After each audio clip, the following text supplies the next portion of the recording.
finale of the Thanksgiving Turkey Day card. San Francisco, 7-point favorites up from the look-ahead line of -5 at Seattle. Total of 43. You have a pretty strong stance on this one, spread-wise, like you've been hinting at. So go at it, Mel. Yeah, I like the underdog again. This is another one that moved a bunch. I think some 3.5s, as low as 3.5s on the look-ahead. I mean, that was maybe a little too low, but I definitely understood the line at like 4.5, whatever it was.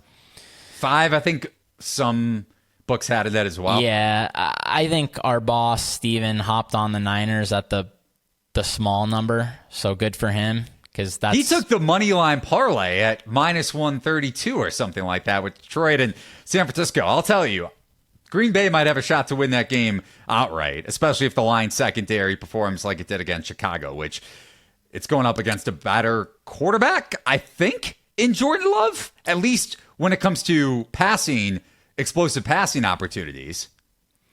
Yeah, I thought like the Lions did a good job corralling him on his runs. He ran for 1,000,000 yards, but it was like on 20 carries or something. So, yeah, I think he was plus 11 to 1.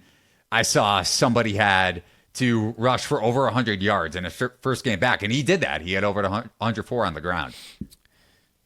Yeah, and for this one, that's speaking of quarterback injuries, that's kind of what I'm thinking about here. That's why this one's a little bit more of a hesitant one, maybe. Like, we all obviously saw Geno go out.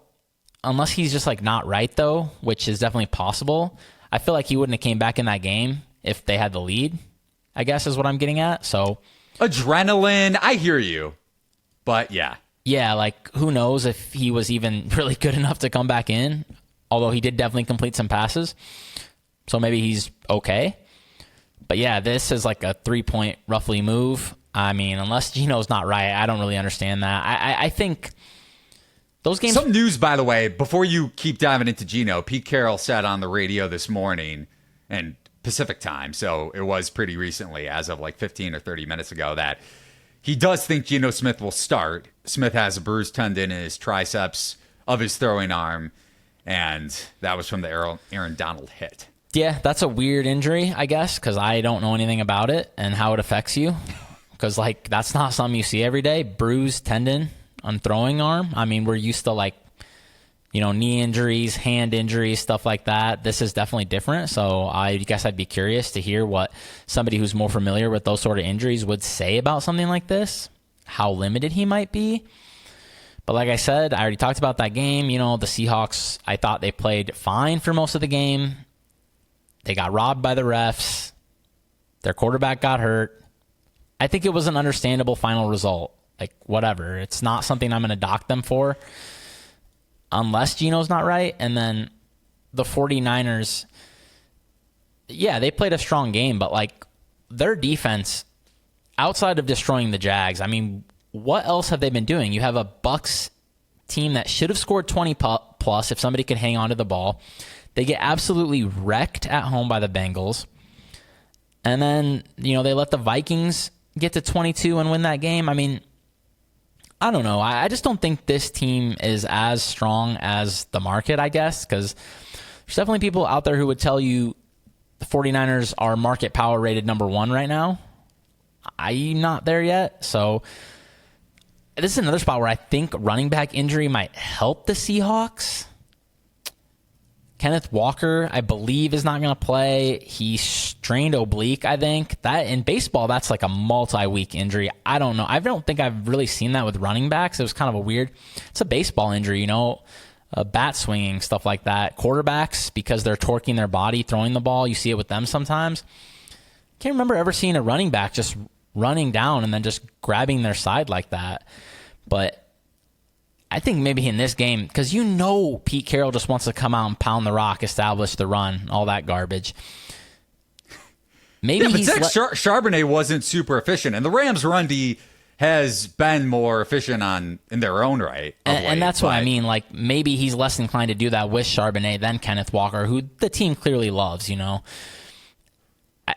we want them to come out and throw the ball against a Talanoa Hufanga-less secondary who just tore his ACL Can't remember that's a tough one. Juked so hard that he tore his ACL. So that was a rough watch. But yeah, when this defense is consistently giving up 20 plus, and the Seattle passing game can be very good at times, I think we want them throwing the ball. I know I've talked about how the Niners defense has been had on the ground a bit this year. But when you're a 7-point dog and you have a passing game like this one, I think we prefer if Seattle comes out and throws the ball. Outside of Charvarius Ward, who, by the way, I think he got banged up as well, a really solid starting corner for the Niners. This secondary, I don't know who's manning up here against the Seahawks, and Geno Smith has been pretty limited at times against man coverage this year, so I think that's nice for the Seahawks. I don't think they're going to face a ton of that here. It's an okay spot for them, and with what looks like an inflated line off the look ahead, I'm interested in Seattle, but I want to see how Geno Smith develops this week and see what maybe people say about that injury. I don't know what that means. Like, this is a unique injury I've literally never heard of, I don't think, for a quarterback for sure.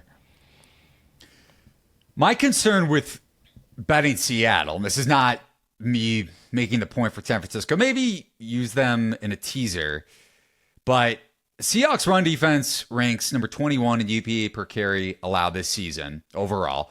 Dead last across the league in that category over their last 3 games, and that was after acquiring Leonard Williams from the Giants to bolster their defensive line. He hasn't been great against the run, or maybe has underperformed what he's been in that category in the past. I think he's always been a little more of a pass rusher. Right.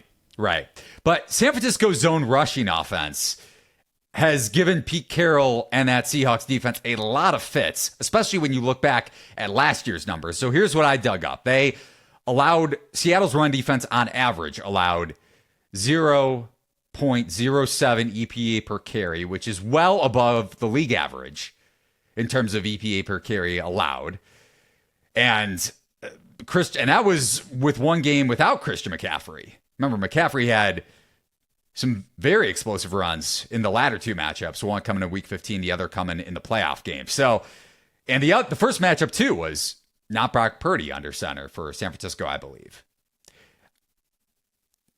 Maybe Seattle's passing offense, and I like your point. I didn't think about that coming into the podcast. If the Kenneth Walker injury makes this more of a game script, whether it's a high tempo or not, for Seattle to use and employ their passing offense and Geno Smith, if the arm is okay, a little more than they would have if Walker was healthy. But I still have concerns and pause backing Seattle with the run defense in question in their own right. Oh, yeah. I mean, you don't got to tell me. I think I was on the Seahawks for 2 of those games last year, and sounds right. I will say I was on the under for the second game in the regular season, at least. That got home. I will say, thankfully. I think that they did play in the playoffs, right? Yeah. That was the wild I card did say, game. Okay, the playoff game, I think they were fine for half of it, and then everything fell apart in the second half. They may have been up at half. Yeah, like Seattle may have had a halftime lead. The bottom just like completely fell off in the second half. But like they did play a competitive game that game, and then they got just absolutely destroyed in the other one. I'm actually remembering that game was actually kind of close on the scoreboard, but that was one of those super fluke games where like they got completely dominated, kind of like that Bills Broncos game I referenced earlier, where there was just like a massive discrepancy in yards per play, and Seattle had like no business being in that game. So they definitely got their asses kicked by the Niners last year.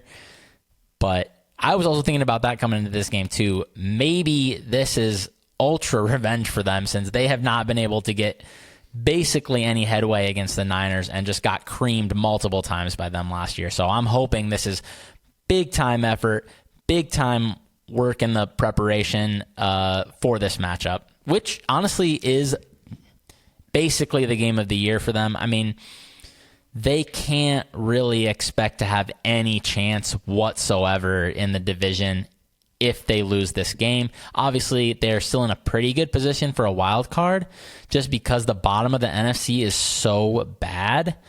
But still, obviously, even in that sense, a win here would go a long way. Since you made the point about Seattle, and it sounds like you at least like them to make the playoffs, maybe you won't like the notion of I am curious what the Packers playoff odds are at, because they're the next team that would be in line to get it. Now they're going to have to go on a run for sure. Doesn't look like Caesars has them up. I'll try to pull them up before the end of the show. But I think Green Bay actually has a sneaky chance to sneak in themselves. One other thing, though, that I wanted to bring up for this game, and then we'll touch on 2 Sunday games.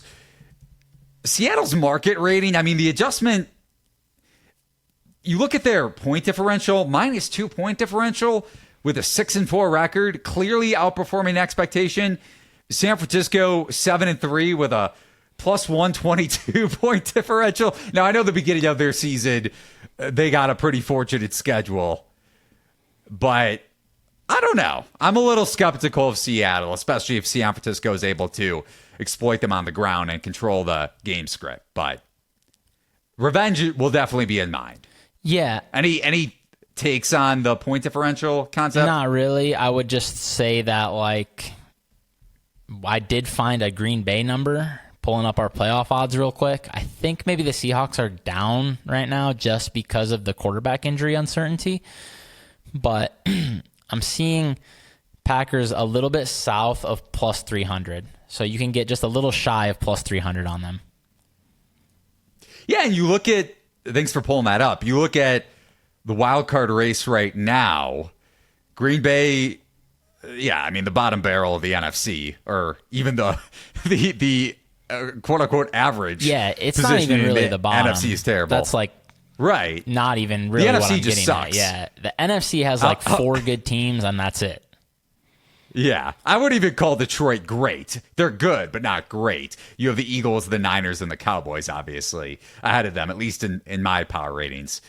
But yeah, Green Bay, LA, Atlanta, Tampa Bay, then Washington. Green Bay +300 is kind of intriguing. What is that implied probability-wise? Not that I want to spend a ton of time on this, but you're looking at 25% implied probability, and they're 2 games back of Minnesota, or a game and a half back, I believe, of the Vikings. And Minnesota has the upper hand because they did beat Green Bay in that first meeting when Cousins tore his ACL.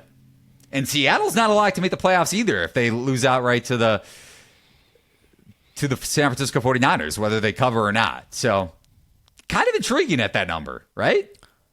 Yeah, I just know we might see a 10.5 line week 1 of the playoffs with this bottom NFC seed against like the Niners on the road or whatever it may be, Eagles, even if it's like Detroit.